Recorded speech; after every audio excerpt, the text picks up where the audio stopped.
Welcome, folks, to this edition of Tech Sales Advice. I am, of course, your host, Chris White, and we've got a fun show today.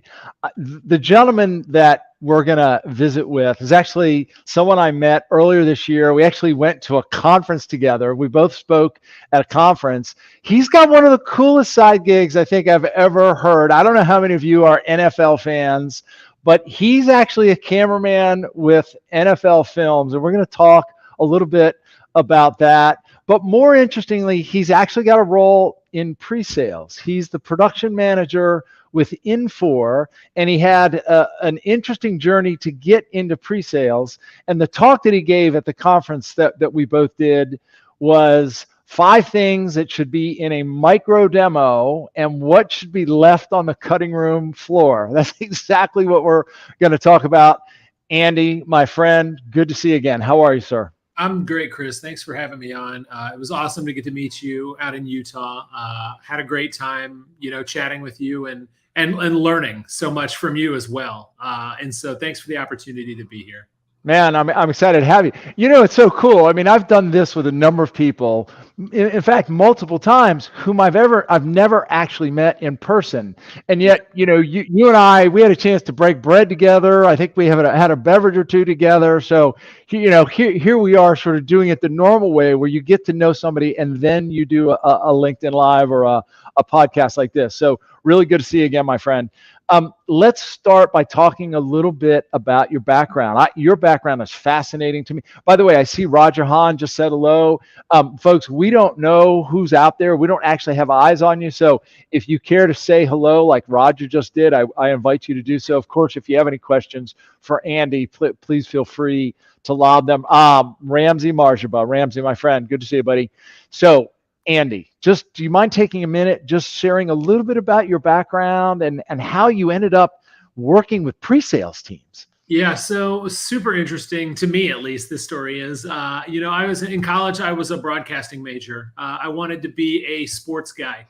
I want to be your nightly sports anchor or your ESPN Sports Center anchor. And when I was in college, we had one specific teacher who was very into, who was a former news anchor, who was a giant mentor to everybody and basically helped you make that decision. Do you want to be a photographer, is what they call the term for the person that operates the video camera, or do you want to be an anchor? And I said, oh, well, I want to be a sports anchor. And he goes, yeah, you and every other man. By the way, sign me up. Put me on that list. I didn't even study communications, and I would have taken that job. Exactly. And so when we started going through that, I found I was a much better visual storyteller than I was writer. And I actually didn't like the live aspect of it. I hated being put on the spot. And I mean, now this is great because I can talk about myself and I can talk about some things I know about. But, when you go to the scene of something and it's like, all right, now talk about this car wreck or this game or whatever for 2 minutes, it was super difficult. Yeah. So became a visual storyteller, worked in sports, in TV as a cameraman, found this love for the NFL as a visual storytelling medium. I mean, I've been a football fan forever. Moved to Kansas City because I wanted to work for NFL Films and figured, hey, I had to do something, get some kind of NFL football on my tape, so I could send them. Moved to Kansas City, worked in TV news for a little bit, shot some football here before I got my shot with NFL Films. Eventually had left TV and moved to the Children's Hospital in Kansas City, which I love to death. Started the video team there. And then kind of went about as far as I felt like I could make it. We wanted to increase that team and we wanted to do more things. But then it seemed like every time the budget would come around, they're like, okay, add people to the team and buy equipment or, get something to help save more children. And it's like, well, obviously, we know what the answer is there. So I was started to look around and found the job at Infor and found what they were doing, knew nothing about pre-sales. Still feel like I know nothing about pre-sales, right? A year and a half into it. And was brought in to kind of help work with our team, our healthcare team specifically, to kind of bring some creativity to our live demo events, infuse some mixed media, use video, use storytelling, some of that kind of stuff. And so we did a little bit of that.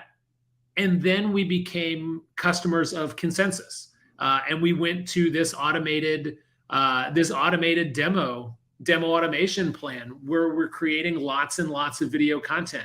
And that's been my background forever. And so kind of ran with that from healthcare, and now as leading more towards an organization-wide effort to really step up our game in demo automation and our video content that we're sending to customers from the demo side. We have a great production team that handles a lot of our marketing and commercial stuff, but we're also trying to create just as high quality content from our demo side of things as well. And so that's what kind of got me to where I am now.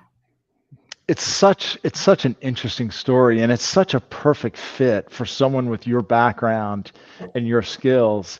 A few things that strike me about hearing your story again. First of all, the fact that I want to make sure I'm using the words right. Are you saying video storyteller or visual storyteller? It's, the two are kind of interchangeable. I found that when it was in college, when we were learning to either be because in a typical news setting, which was my plan, was to be in TV news. Yeah. You work with the reporter who goes out and they ask all the questions and they get all the information and they write the story. And then you have the photographer who is there and listens to everything, but then their job is to capture all the visual images. So I found I was much better at putting a story together visually with all the imagery, all the video that we're capturing and the editing and the way my brain thinks when I'm out in a scene trying to capture a scene of how I can visually make this appealing to the viewer. I found I was so much better at that.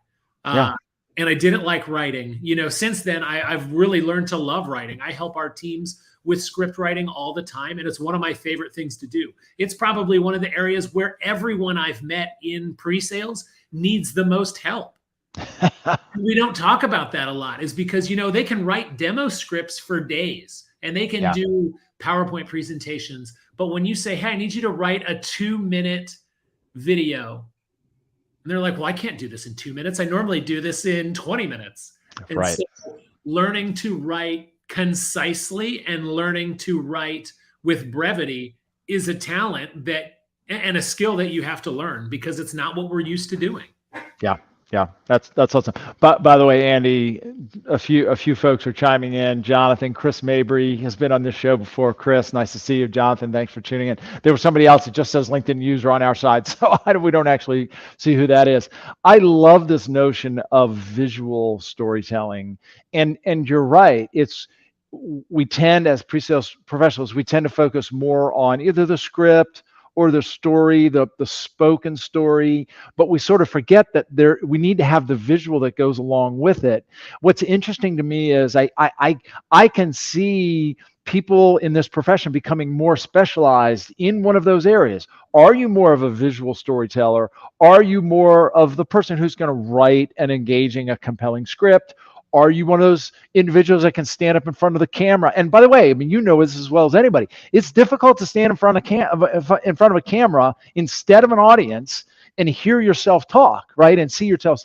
So this is really difficult. By the way, Jason Zekowitz, I hope I'm saying that right, chimes in. Brevity is the soul of Wi-Fi. I love that. So let's pick this apart a little bit further, Andy. So here you are. You've got a background in basically in film. You're doing some video with a hospital. You found that incredibly inspiring. You find this job with Infor. Originally, they helped you, or they hired you to help them with their live demos. Now the team's responsible for creating 2-minute and 3-minute videos, and this is squarely in your space. So let's talk about the 5 things that belong in every 5-minute or less micro demo. What's number 1? So, the first thing is obvious. It's what I've talked about, and it's what everyone does anyways. You hear it in Demo to Win. You hear it in a million other pre-sales information spaces, is storytelling. Story is everything. And when I did this presentation, I lean on the founder of NFL Films for this. You think about that football game, and sure, you can see the highlights and you can see the action and all the great plays, but when you watch something that NFL Films puts together, it's not a collection of highlights, it's a story of the game. And so Ed Sable's quote, and it's one of my favorite quotes forever, and I'm going to read it so I don't make sure I mess it up. It's, "Tell me a fact and I'll learn. Tell me a truth and I'll believe. But tell me a story and it'll live in my heart forever," which obviously gets to the point of story is everything. They make you feel, they make you connect, they draw you in, they make you care, and they can make or break your video's performance. If you think about it and you look at content that doesn't tell a story, or it's not interesting, and it's just, if it's not telling a story, a lot of times it's just educational demo. It's like, we're just educating them. But if we can tell a story, you're much more likely to keep your audience engaged and keep them watching, but then also ask them to come back for more. I talk a lot about, if you look at statistics in a video, it was a study that Stanford did that said in a video study where they showed groups a bunch of videos, 5% of the people could recall the stats and the facts and the figures that were presented to them. 63% of them could recall the story. So they may not be able to say, if you're doing a story on whatever, let's take, for example, payroll. You're doing a story on payroll and you're talking about, the person who has to spend every night or at least once a week or once every 2 weeks when they're doing, when they're running payroll, they stay late because they have to it takes so long to process payroll. And, you're going to remember that part of it. Then you say, oh, well, Susie could be 21% more efficient with this. Nobody's going to remember 21%, but they're going to remember, oh, I remember hearing Susie stayed late every night, or she went to the restaurant with coworkers, but she had to bring her laptop every time we did this because it took the entire time to process payroll. And so that storytelling is just key. Again, connecting with your audience, and the story is going to drive that every time. Yeah. But by the way, Chris Mabry asked if you have any recommendations on getting better at writing. So Chris, good question. We're going to hold that for a minute because I want to continue on this idea of storytelling just for a minute, although I think part of that answers that question. So Andy, there's a lot of talk about storytelling in this space, frankly. What are some of the tips or techniques or things that you have found that make for a good story? I certainly have a few ideas of my own, but I'm curious to hear if somebody says to you, they hear you say, you've got to turn this into a story. And they say, okay, fine, Andy, how do I do that? Right? Anything come to mind? Yeah. So, the easiest way to do that, if you look at a story, the typical narrative story is like 6 parts, something like that. And some of them are words that nobody even really understands what they mean. But if you break it down to something as simple as beginning, middle, and end, we break it down as simple as, especially in our micro demos, as that problem, solution, benefit model. That's the way that I like to work. I think it's produced the best results and the best stories in what we've done so far. So, you spend, if you're looking at a 2 to 3 minute video, you spend the first 30 to 45 seconds, maybe a minute, laying out the problem. You're laying out the problem your customer's going to have. You can do that from the perspective of a persona. Some people feel that's hokey. We've gone a lot and said, we want to be very persona based. It's like, Bill is the CFO and is having this, lately I've been hearing from people that say, oh, we don't like that because that doesn't feel authentic. And you're spending time laying out the persona. I know there's lots of research that says that really hits with people, but I've been hearing from a lot of people who say, I'd rather just say, look, we know we're talking to you. So we know that this is the CFO. And we're saying, look, as the CFO, your struggles are this, and this. That's where we lay out the problem. Then you get into that solution portion where that solution is the hero of your story. And so as you're working through your solution, doing your demo, of that video, the solution is driving the results to every problem that you've stated in that problem statement. Yeah. And then you get to the benefits portion where literally it's, that could almost be written by the marketing team, because it's, right. You want to lay out the specific benefits that are helping people, or so your viewer knows this is the benefit of having our solution and solving our problems. A lot of times it can be as simple as more effective and more efficient. Those two are probably the most common benefits of every product out there. We want to make you more efficient, or we want you to be more effective. And so starting in that space with the problem, solution, benefit is the easiest way, I think, to start creating that story. Yeah. Yeah, no, that's really well said. By the way, I'm looking at a couple of the comments and questions. My colleague Bill Balnave mentioned play the persona or not, doesn't matter as long as the audience can put themselves behind the mouse and keyboard. I think leading with or saying something that people can relate to, I think is powerful. One of the observations I always have, and one of the things that I share in some of the workshops I run is lead with a compelling question. Right. And by the way, when we lead with a question, what does the mind automatically attempt to do? Answer the question. Right. So by the way, how did I sort of introduce or how did I sort of, promote this very conversation? What does the NFL, what does NFL Films and Presales have in common? Right. So, and that's just precisely, what we're talking about. In fact, another thing I've heard people do is, rather than introduce it, let's take that HR, platform, right? Like we could open our demo by saying, we're going to demonstrate for you what our HR platform could do, right? Instead, how about this? Imagine it's Monday morning. You've just come back from a week of vacation and you've got to quickly get up to speed, see what your priority should be, et cetera, right? Allow me to introduce you to the platform, right? So you're sort of putting them in the role. There's actually a question, Andy. I don't know if you can see the questions. It comes from Rob. You do. So Rob Van Stone asks, have we got data around results and format? Do you guys have any sort of, results, information or data from, the use of, I know you guys are using Consensus. So I don't think we have specific results based on the format.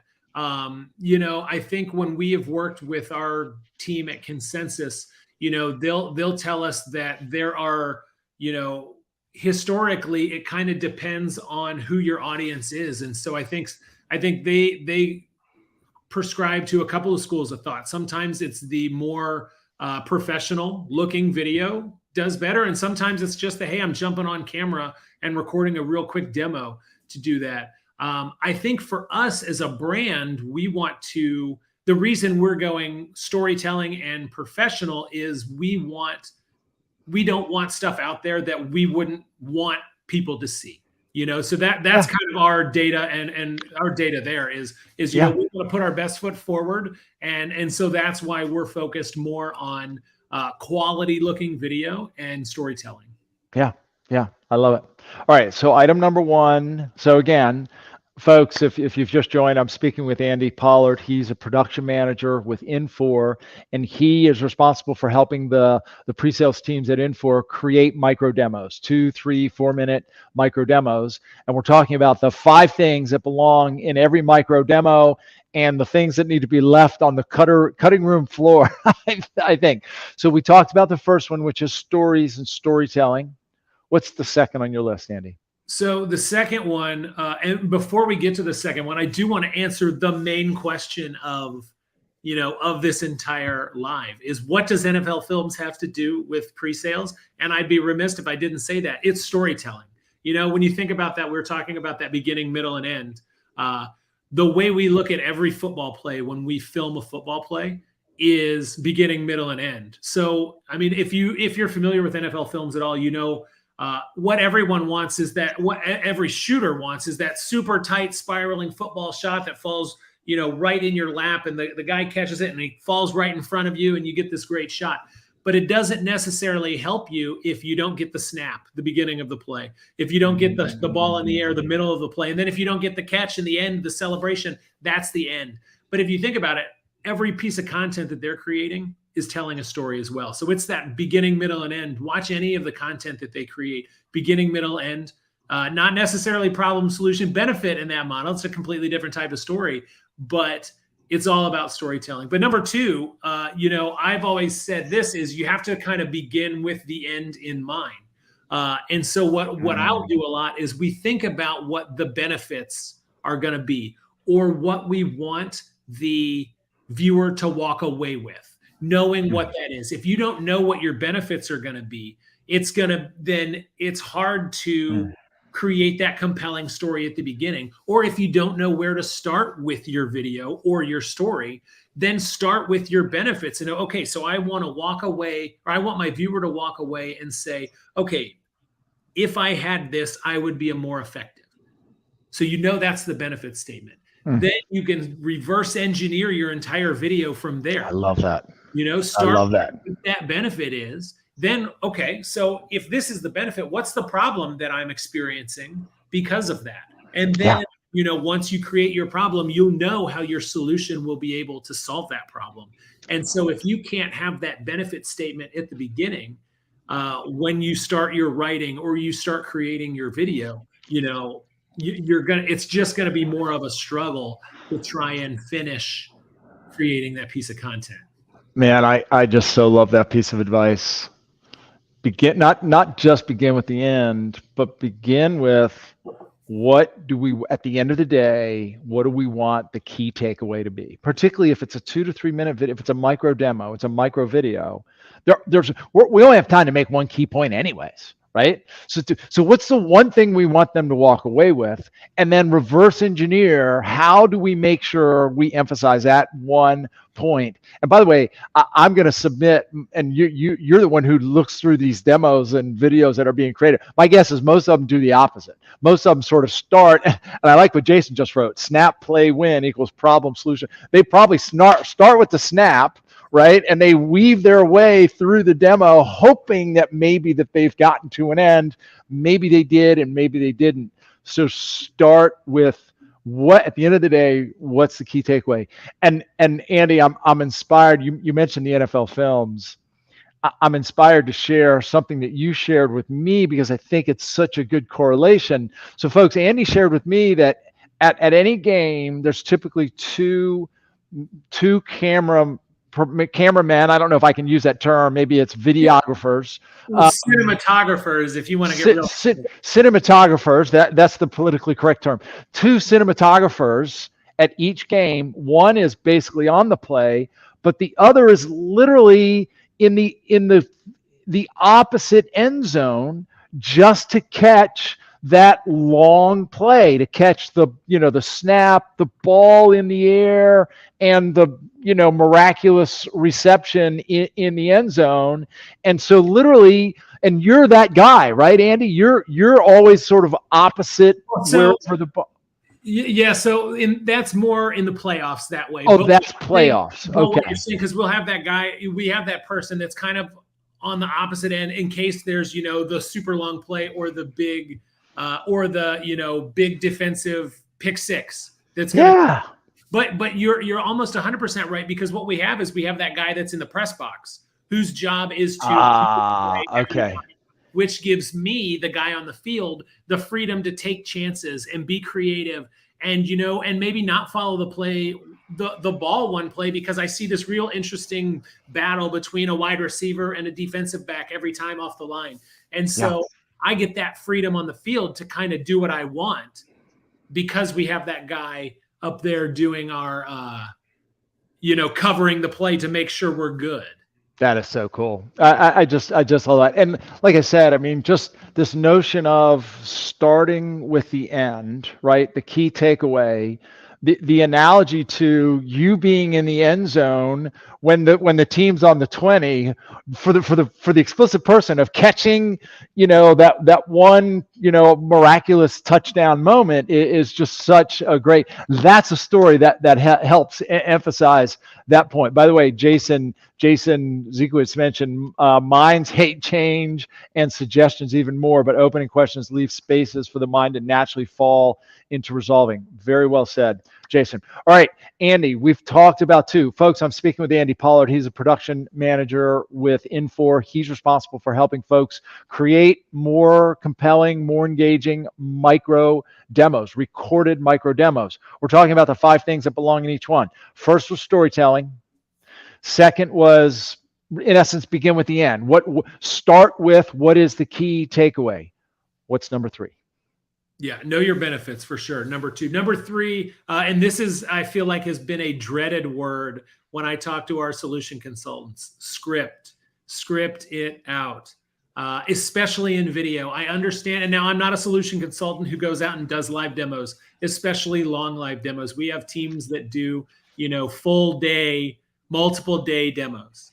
And so I 100% understand if you're not writing out 5 and 6 and 7 hour demo scripts, but you want to demo off of bullet points. When you're making a video that's 2 to 3 or 3 to 4, 4 to 5 minutes long, script it out. I like this quote from Christian Bale that I use in this in my presentation here. It says, "I only sound intelligent when there's a scriptwriter around," which is accurate. Think about it. How many times have you been in a live demo? And live is a lot different it's a completely different situation than when you're recording. In a live demo, if I misspeak here or you misspeak here, people are expecting that because we're not reading a script. We're not going off of a teleprompter or whatever. And so it's common to misspeak or make a mistake when you're in a live setting. But when you're in a video setting, if I'm watching a video that is not a YouTube video of someone, recording their life, one of those of an influencer, I expect it to be polished. So script it out. It's very simple to write your script out. And it's easy to edit if you write your script out and then you edit your clicks or your click track around that, because then you know exactly how much time you need. I've worked with a team here that likes to do it the opposite way. They like to write their clicks out, and then as they read their script, they'll record their clicks. See, I messed up in the live setting anyways. There you go. They'll record their clicks, and then they'll watch their clicks on one screen as they're recording their narration on another screen.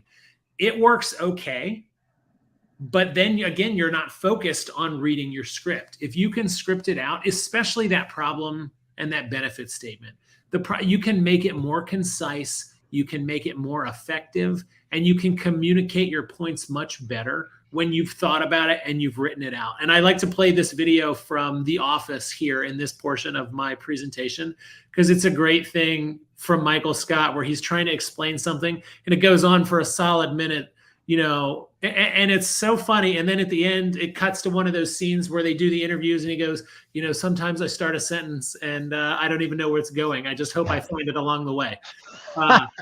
How many times has that happened to us when we're doing when you're doing live demos? You get lost on a train of thought, or someone throws in a random question and it takes you off track. That can't and should not be happening in your videos, because you have the time to write, record, and edit. Take that time, script it out, and make it good. That's the whole thing about writing that script. I fight with our teams all the time because they're like, well, I just demo from bullet points. I get it. You demo from bullet points. But if you're going to edit and you want me to edit, it's going to be so much easier to do that if you'll just script it out. Look, Andy, there's nobody paying more attention to these words than me right now. I am, arguably the improv king when it comes to this business. In fact, I like to say that this very program is by definition unscripted, unrehearsed, and unpredictable, frankly. But to your point, that's precisely the opposite of how we should be approaching these micro demos. And look, there's a lot of people who frown upon scripting demos in sort of the real demo space. By the way, me being one of them, I think it's a mistake for us to try to write and memorize a script for even a 30-minute in-person demo, because it doesn't leave enough room for conversation and going wherever the customer wants to go. But to your point, and by the way, I'm taking very close notes on this. I'm paying very close attention because I know I've created a couple 2 or 3 minute videos, and I'm realizing that maybe I need to do a little bit more scripting it out.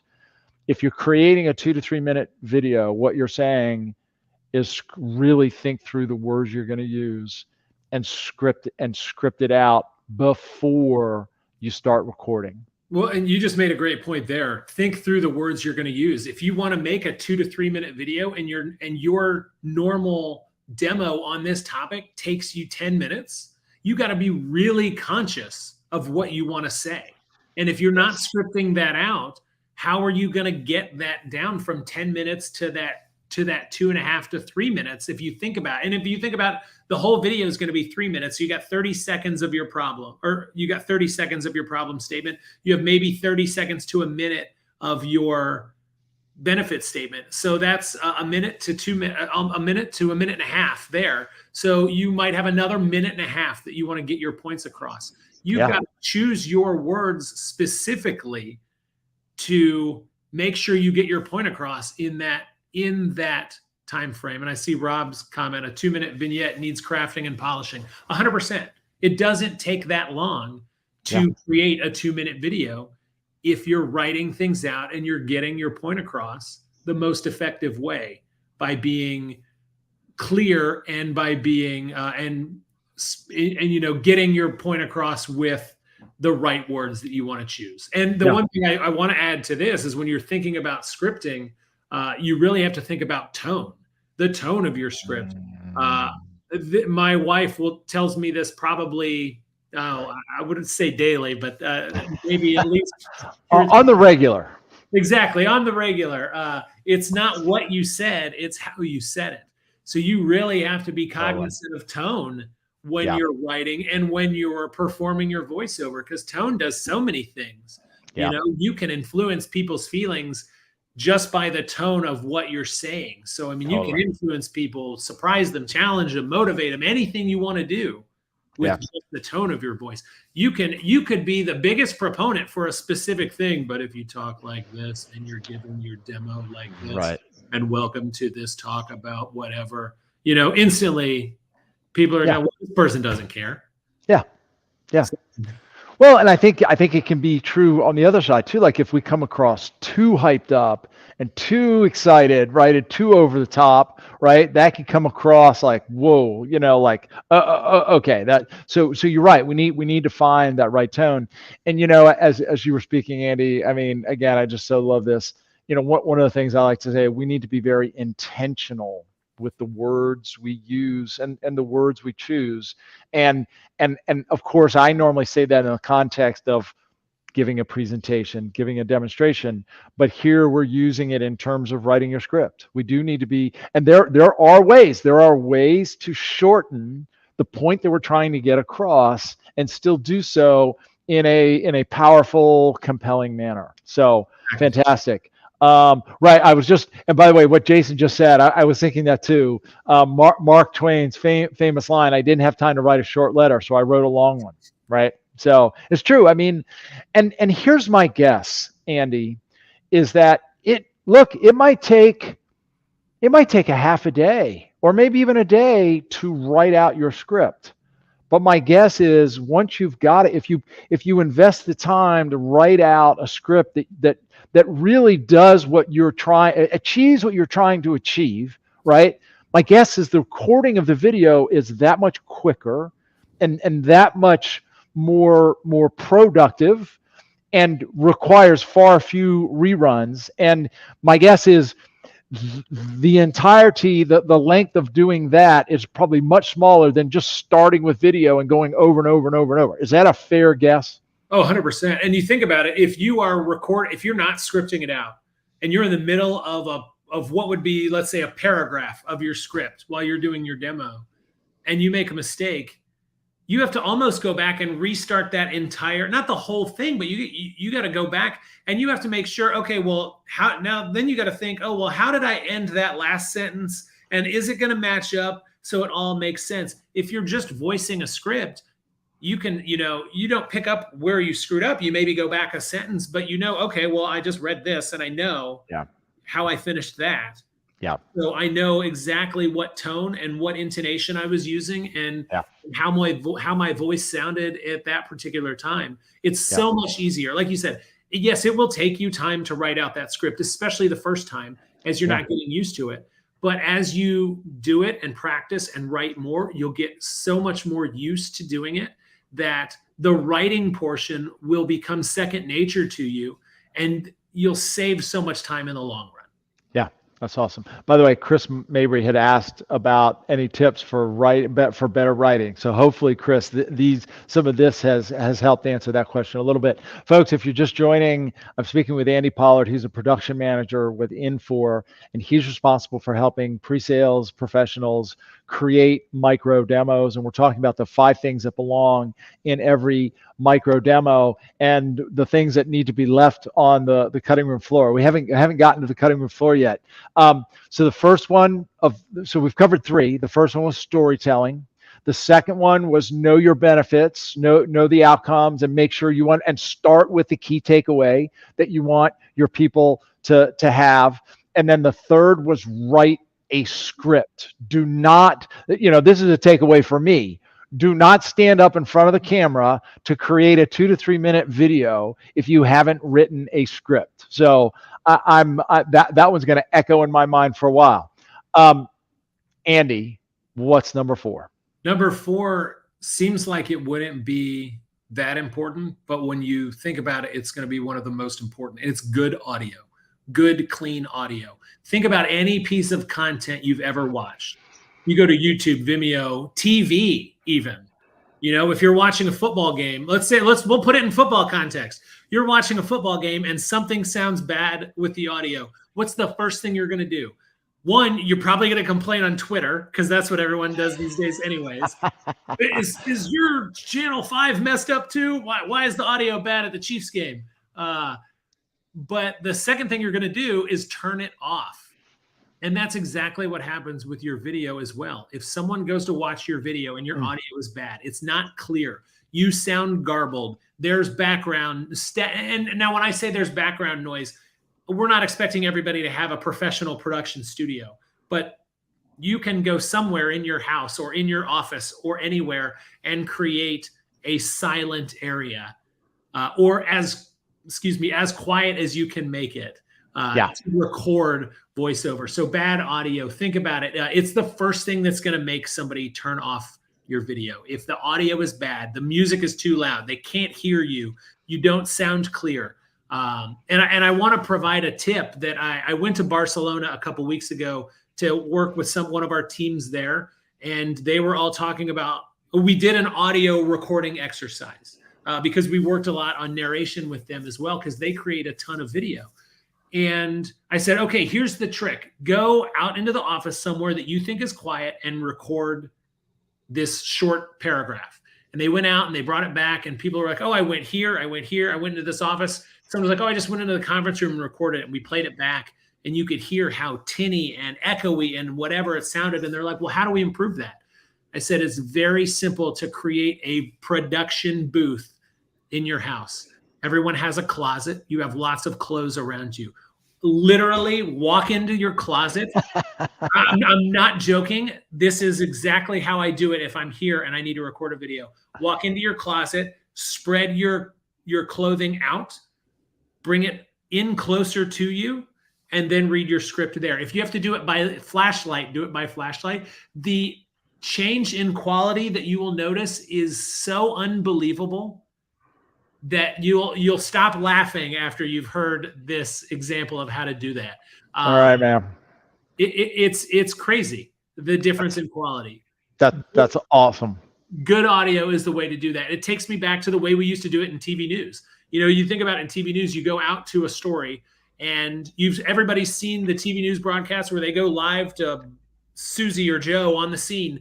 And then Susie says, okay, we're at the fire and here's what happened. And then they cut to a video where you hear them voicing things. A lot of times, you know what the trick is for that in the winter? Throw your coat over your head and record your microphone there, because it just dampens all that extraneous sound.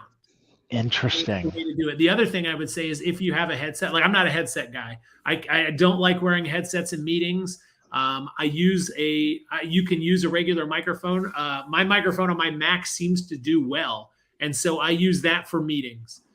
When you're recording this, or when you're recording video narration, or I'm going to record narration, if I'm not going to my closet with like an external mic, I put my headset on. Use your headset when you're recording audio. Use a microphone. A lot of people love those, tabletop Blue Yeti microphones. Oh, yeah. Those work great for that kind of situation. Yeah. Give yourself the best chance to make the best video you can by eliminating all of the outside extraneous things that you can control. Control what you can control is basically the best way to do that.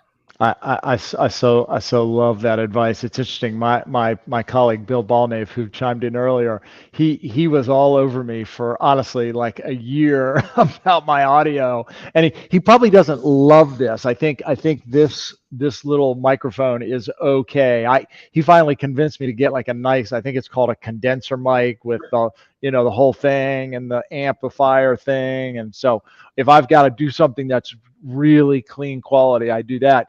But the closet idea is fabulous. I'm gonna have to. I think you mentioned that to me when we had dinner together that one time, and I haven't experimented with it. So I'm gonna give that a try. That is great advice. It definitely works. Just one other tip regarding audio is, a lot of people are doing editing in what I would call prosumer editing tools. A lot of people will use like iMovie or Windows Media Player. A lot of people use Camtasia and things like that. Those things are set up with audio meters that will tell you if your audio is in the right level. Now, like the higher production quality editor that you're going to use will give you numbers. So if you're looking at numbers, somewhere between a -12 and a -6 is where you want to go.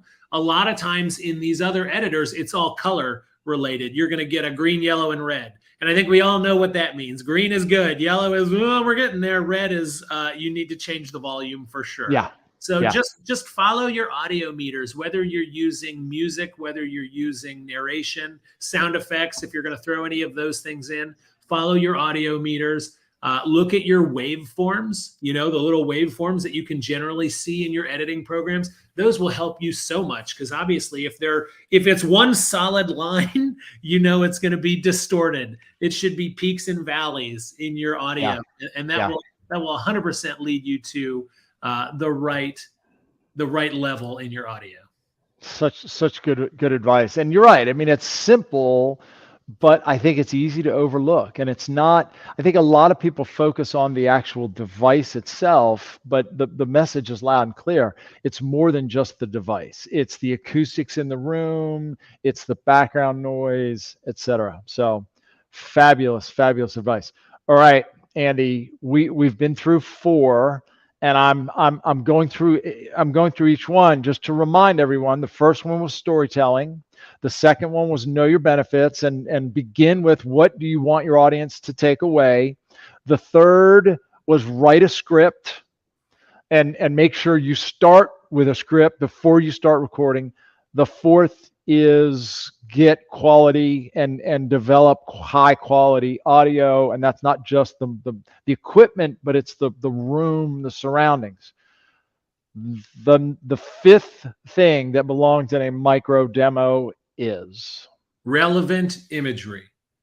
We talk about that all the time, and good quality imagery, if you're thinking about it from that way. But if you look at it without pictures, all we're doing is, this is the famous quote, the famous TV quote, without pictures, TV is just radio. That was the quote in TV news. We would also say, if you don't have the imagery, it didn't happen. If you look at a good story, the imagery matches what the writing or what the words being spoken are. And now that can be a little bit difficult in what we're doing here because a lot of what we're using is stock imagery and stock footage. And it's fine if it's not perfect. But in the old TV saying was, the reporter would come back from the story and they would look at all of the video because they would write their script based on the video. You wouldn't see someone write a line that said, if you're at a house fire, the line wouldn't be, oh, the firefighters were sweating to death, unless there was an image of a firefighter sweating, because if you're the editor and you're going, what am I going to put over this shot? I guess I could just throw up a, some video of the firefighters, but it's just wallpaper video is what we call it. And that's a lot of times what stock footage is. And that's kind of what we're hamstrung with a little bit here. If we don't have specific video, then it doesn't match. It's not the most important thing, but if you think about it, when you're looking at, let's look at advertising. Radio ads get great ROI. TV ads get more ROI because the connection between imagery and audio. It costs a lot more to do a TV commercial, obviously, because the production of video costs a lot more than just going in and producing radio. So without relative imagery, your audience doesn't connect as well. If you're talking about something, but the imagery on the screen is of something completely different, then it confuses the mind and they don't know what to think about. They don't know, should I be focused on the video? Should I be focused on what I'm hearing? It's just confusing that way. And so when I talk about relevant imagery, the other thing you need to have is high quality imagery. If you're going to go out and you're going to source stock footage or stock images, get high quality ones. And a lot of people say, well, I don't know how to tell what's high quality unless I look at it. Essentially, when you are getting stock imagery, you should see two numbers, blank X by blank by blank. Okay. And so those are pixel sizes. The higher the pixel size, obviously, the better quality that imagery is going to be when you blow it up. So you might get the image might be this big, but when you have to blow it up to fill your full screen in your editor, the larger number of pixels, the more clear that's going to be. And this doesn't just relate to imagery, stock imagery. It relates to your screen recordings as well. Record your demos at the highest quality you possibly can. There's nothing worse than watching a video or a demo and everything is so pixelated. You already have to battle with your viewers' bandwidth anyways. We all know if you click on a video in YouTube and your internet is not functioning great that day, you might get it in low quality anyways, and you're already trying to squint to see what it is. If you start with pixelated imagery or a pixelated screen recording, it's only going to be worse. And so high quality imagery is paramount in these videos if you want to retain your audience. Man, you are speaking from the pulpit now, my friend. I mean, relevant, high quality imagery, and I'm even going to take it a step further. Relevant data, or if particularly when we're showing a demonstration, a brief demonstration of a platform, what's usually involved? There's either some sort of graph or some sort of data or some sort of information. It needs to be relevant, compelling, current information, right? And to your point, it needs to be relevant to the story you're telling, right? So, I mean, and again, it seems simple, but it seems very, I've seen it overlooked countless times. Whether we're talking live demos or micro demos, but especially a micro demo. So really good. You're talking about data, and it's a thing that I've started to look at more and more, because it wasn't something I was familiar with. I would look at, someone would send me the solution portion, and I'm like, yeah, I trust that they're doing what they're supposed to be doing, because I was new, didn't know what we're talking about anyways. And so I'm just like, I trust this is right. I'm going to focus on the story portions of it. And my boss at the time was so good at catching, we're talking about, this specific data, but we're showing, data that says it's from 2020. And it's like, well, we're in 2022. Why are we not showing data that says 2022? And so relevant data is such a good point. And I'm so glad you added that to it. Yeah, for sure. Andy, this has been such a good conversation. I think we've got about, believe it or not, we've been at this for 50 minutes. So we've covered, and thankfully we've covered all 5 tips. So to repeat the 5 tips, the first was storytelling. The second was know the outcome, know your benefits, know the key takeaway. The third was write your script. The fourth was pay attention to your audio. Make sure you got high quality audio. And the fifth was relevant and high quality video and visuals, imagery Visuals, to go with it, exactly. which I love. What we haven't touched on, you said the things that need to be, quote, left on the cutting room floor. So we're running out of time, but what are some of the things that, quote, need to be left on the cutting room floor? Yeah, easy to start with. My number one thing that I will cut out of every single video, unless it is a personal, I am writing this specifically to one specific person, is an intro of who you are. Like, hello and welcome to a demo about blank.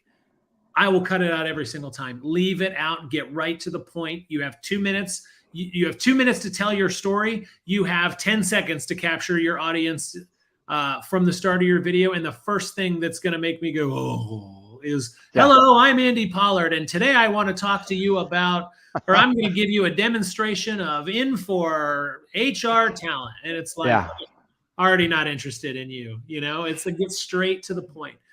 Cut those intros out. Someone at our company did a great presentation one time, and it was all about the things the customer doesn't care about. And it was like, the customer doesn't care about you in these videos. They want the point. They don't care that, there are different times where they do care about your background if you can give personal experience, but just the hello, I'm so-and-so and welcome to a demo, cut it out. Go right to the point. And I'm imagining you would prefer that the demo or the video literally begins with something like, have you ever wondered why it's so hard to do blank? Yeah, right? You start with that, or start straight into the problem. Yeah. As the CEO, this is your problem. This is the problem we're seeing. Yeah. A lot of different ways to start it. Right. Basically, whatever, you can almost take whatever your first line is after hello, I'm so-and-so, and I'm going to show you a demo about this. And whatever your next line is, just make that the first line of your video. The first line. Okay. I love that. Anything else that we need to know to leave on the cutting room floor? Yeah, let's vaporware for one. Vaporware was a term that I recently learned, which is software that doesn't exist. Your development team would probably hate you anyways if you're talking about features that have not been created, because then there's a record of like, hey, you guys said this was going to be created by this time, and that it's not, while it's not contractual, obviously, it makes you look bad. The same thing with version numbers. We don't like to use version numbers a lot because, if we're talking about version 5, but we're on version 9 already, then it doesn't make sense to the viewer that way. Technical challenges, eliminate those in those 2 to 3 minute videos. If your system isn't performing the way it should be, or your software takes a moment to do that, cut that out. Right. Nobody wants to see the spinning wheel, especially if you don't have information to say over it. I can't tell you how many times I look at a demo where it's like, okay, now I'm going to click on this spinning wheel. Okay, now that we've done, it's like, just cut that out. Like, well, and by the way, I mean, one of the things, when you said, now I'm going to click on this, this is one of the things that I tell the folks, when we're talking about live demos. I'm assuming it applies to the recorded demo, and you can relate to this a great deal. Spare us the play-by-play, 100%. right? Like, now I'm going to click this, then I'm going to click this, so I can go over here and click this. Like, no, just do it.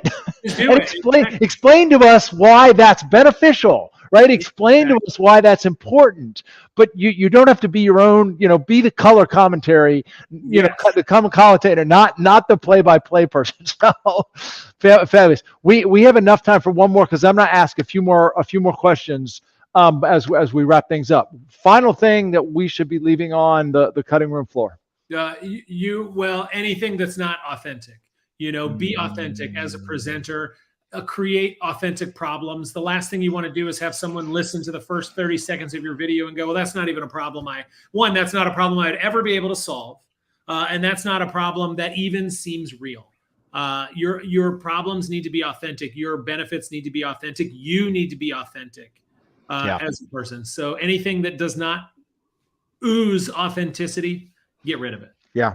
Well, and it's interesting as you were saying that the word that came to mind was realistic. So I think and that's what I'm hearing is that the problem statement and your let's call it sort of quote proposition as to what your solution can do needs to be realistic. And to be fair, Andy, there might be somebody listening to this or somebody listening to the recording who says, well, wait a minute, I mean, if we're scripting it out, how can we be authentic? And I don't think the two have to be one or the other. I think when we're writing our script, we need to think through what's an authentic way. What are the authentic words that I would say, or what are the words that I would say so that when I deliver them or when I, quote, recite them, it actually comes through in an authentic manner, right? I mean, for crying out loud, my entire book is I wrote the entire book, but most people who read it say, honestly, Chris, it just sounds like we were having a conversation because they can hear me saying the words. You follow? That's the exact same thing. Someone was saying, how do I know what do you have any tips for writing? Write like you talk is number one. Yeah. I can't tell you how many times I've read a script on industrial manufacturing, which I know absolutely nothing about until now. And I go, I have no idea what this sentence means. Yeah. And I'm like, would you ever talk this way? Well, no, but I'm listing off these specific things. Well, then if you wouldn't say it to someone, then don't write it. That's because it's not going to be authentic. Better. You don't we don't speak in sentences that have 10 to 15 words in them, that we speak short, coherent sentences. Now, you would just write that way, and then you look at it, obviously, and you may have to edit it a hair, because we obviously don't want to talk in all slang or, words that don't make us sound intelligent.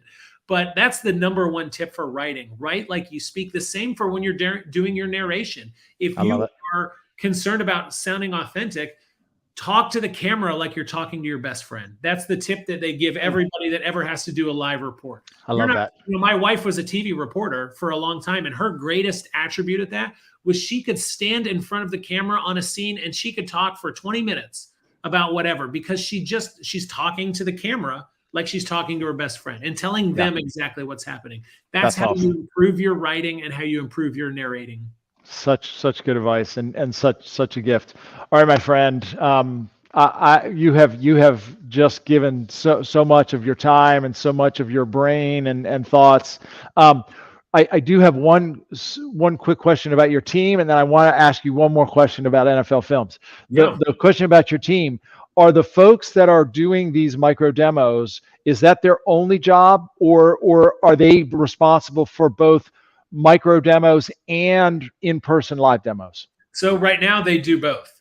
They do. We've toyed around the option of, would we ever create a digital only person, especially as the business seems to move that way more and more. We don't have any of those yet, but yeah, so they're doing both. The key to what I think makes our team succeed is they have me, but they have a person like me who helps them with that. So a lot of times I'll help them with their writing and their editing and their scripting. And so a lot of times I like them to just be the talent and not have to handle all of the other production stuff. And so, yeah, it's challenging for them to find the time to do both. Yeah. Fantastic. Do you have time for just another minute or two? Yeah. Okay.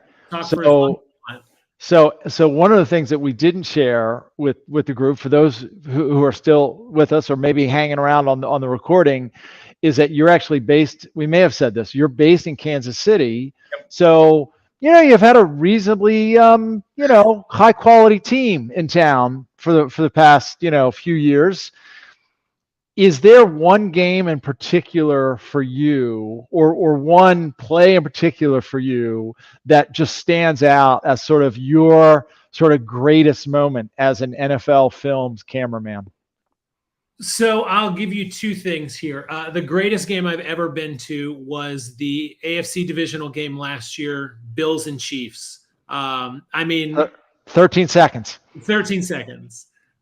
It was so awesome that now you get into those situations as a Chiefs fan, and it's like, oh, we're down 14 with 2 minutes left, and we're like, no, that's not a big deal. We're expecting to come back from that now after 13 seconds. Yeah. But by the way, I mean, as an NFL fan, and I grew up in DC, so we had Super Bowl success when I was a kid. It's been a long, long time. But honestly, that 13 seconds experience has sort of rewritten the book on what's possible at the end of a game, right? I mean, it literally has. I feel like that one game has literally changed the way people think about the end of a football game. And the interesting thing about that was, Buffalo scored and left those 13 seconds, but the atmosphere in the stadium was not the typical, oh, we just lost. It was still like everybody has this feeling all the time that because we have Patrick Mahomes, who is, incredible anyways, but he's incredible, but he's an even better human. He's such a great person, but everybody just feels like, oh, well, we have Patrick Mahomes. We're going to get it done. Yeah. And so the atmosphere was wild to have 13 seconds left, be losing, and not feel like the air has left the stadium. That is a special feeling. All right. You said there were two. That's one. What's the second? So my shot that I probably, and it wasn't even like this like amazing shot that I probably got the most comments from NFL leadership was the year the Chicago Bears lost in the playoffs to the Eagles, I think, and they had kicker problems all forever, all season, and they lost on the double doink field goal. Oh, right. And so yeah. I was in that position where I'm as far away from the play as possible. And so I just framed up everything. And they said it was the only shot that actually got both doinks in it. Cause I just set this nice wide shot to see everything. And you can see it doink, doink and fall off. So nothing iconic from me yet. Loads of, that super tight spiraling football right in your lap. I got a great shot yesterday of one of those, even though every other touchdown went to the opposite side of the field. The one that came at me was perfect. And so that's what I'm looking for every game. And, so nothing iconic yet. No holy rollers or immaculate receptions. Right. There's still plenty of time. Still plenty of time. Well, Andy, I got to tell you, I was thinking as you were speaking, working with the NFL films, you are literally in the business of creating the highlight reel and capturing those moments that go on the highlight reel. And as I reflect on this conversation, I think pretty much the entire conversation belongs on the highlight reel. This has really been fantastic, my friend. So, thank you so much. This has been absolute pure gold. Any final words or comments from you as we put a bow on the conversation? Well, I appreciate the time. I love to talk about storytelling and creating good video. There's use for it in every business out there. If you're not creating video, you're behind already. The digital evolution it has here and we're in the middle of it. So if your teams aren't considering how to create good video, you're behind. And take your chances. Like I was saying earlier, I get to be that guy that takes chances on the field. Take chances with your creativity. Try new things. What's the worst that's going to happen? Nobody's going to watch it. Try new things and and be creative. Great advice. Is it fair to say that you're open to have people reach out to you if they want to connect, ask questions, etc.? Absolutely. Fantastic. More than happy to. Well, Andy, this has really been pure gold. Thank you so much, sir. Hang around just for a minute backstage. I'm going to give you your parting gift. In the meantime, I'm going to thank any of you who hung around the entire time or stuck around to the end of the video. If you want to learn more, please go to techsalesadvisors.com. You can check out previous episodes. You can check out our training. I've even got some cool swag now, some cool pre-sale swag. I may have to create some mugs with some of the quotes that you shared today, right, Andy. And I will be back. I think I'll be back in a week or two with the next episode. In the meantime, folks, Be well. Andy, thank you so much, sir. Thanks, We'll Chris. talk to you again soon. Cheers, buddy. Bye-bye.